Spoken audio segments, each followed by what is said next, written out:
আমি বাথরুমে পড়ে গিয়ে মাথায় সামান্য ব্যথা পেয়েছি, খানিকটা রক্তকরণও হয়েছে। ড্রেসিং করাতে বাসার কাছে ফার্মেসিতে এসেছি। এসে দেখি ফার্মেসির কাশফুল কর্নারে এলাকার একজন আঙ্কেল বসে আছেন। প্রত্যেকটা মহল্লায় একজন নিষ্কর্মা লোক থাকেন, যাদের কাজ হচ্ছে মহল্লার গুরুত্বপূর্ণ পয়েন্টে বসে মানুষের দৈনন্দিন কাজকর্মে বাম হাত ঢুকানো। তেমনি একজন আমাদের মহল্লার এই আঙ্কেল আমাকে দেখে ডাক দিলেন, কি খবর জয়? আমি বললাম, এই তো চলছে আঙ্কেল। তখন তিনি বললেন, আরে তোমার কপালে কি হয়েছে? আমি তখন বললাম, বাথরুমে পড়ে ব্যথা পাইছি আঙ্কেল।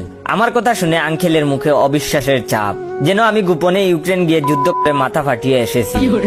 আঙ্কেল সন্দেহ সূচক মুচকি হাসি দিয়ে হেসে বললেন, বাথরুম না থাকলে এ যুগের ছেলেদের যে কি হতো। আমি তখন বললাম, কেন আঙ্কেল? তখন তিনি বললেন, এই যে তোমরা বউয়ের পিটানি খেয়ে বাথরুমের ব্যথা বলে চালিয়ে দাও। তখন আমি বললাম, না না আঙ্কেল, বিশ্বাস করেন সত্যি সত্যি বাথরুমে পড়ে গেছিলাম। তখন আঙ্কেল উনার মাথার টুপি সরিয়ে একটা লম্বা কাটা দাগ দেখিয়ে বললেন, বলো তো এটা কিসের দাগ? আমি দেখে বললাম, অনেক গভীর কত, কি হয়েছিল আঙ্কেল? তখন তিনি বললেন, তোমার মতো বাথরুমে পড়ে গেছিলাম। বিয়ের 2 সপ্তাহ পরের ঘটনা, 6টা সেলাই লাগছিল, সে তুলনায় তোমারটা কিছুই না। তখন আমি বললাম, তা অবশ্য ঠিক বলেছেন আঙ্কেল। তখন তিনি বললেন, তা তোমারে কি দিয়া মারছে?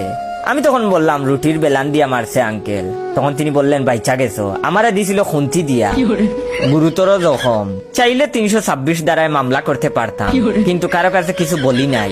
বন্ধু বান্ধব জিগাইলে কইতাম বাথরুমে পড়ে ব্যথা পাইছি। আমি তখন বললাম, থাক আঙ্কেল, বাদ দেন। তখন তিনি বললেন, চলো তোমার চিকিৎসার ব্যবস্থা করি। আমি তখন বললাম, জি আঙ্কেল চলেন। তারপরে আমরা ফার্মেসির ভিতরে ঢুকলাম। ফার্মেসির ভিতরে আমার পরিচিত এক আঙ্কেলের চেম্বার। আঙ্কেল সাধারণত বিকাল 5টায় চেম্বার ওপেন করেন। আজ তিনি 4টার সময় চলে এসেছেন। চেম্বারে রুগীর ভিড়ভাট্টা নাই, শুধু একজন মধ্যবয়স্ক লোক কপালে হাত দিয়ে বিরস বদনে বসে আছে।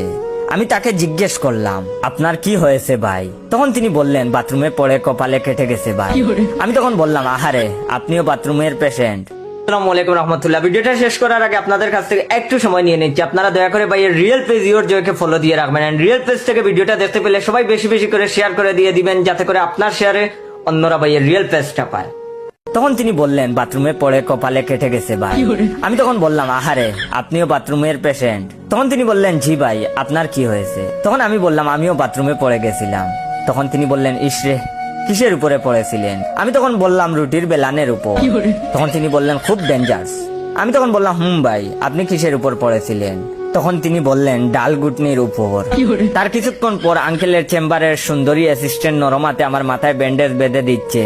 পাশেই ডক্টর আঙ্কেল বিষণ্ণ মনে বসে আছেন। আঙ্কেলের কপালে লালচে কালো দাগ। আমি বিনীতভাবে আঙ্কেলকে বললাম, আঙ্কেল, আপনার কপালে কি হয়েছে? তখন তিনি বললেন, আর বলো না, সকালে ব্যালেন্স হারিয়ে বাথরুমে পড়ে গেছিলাম।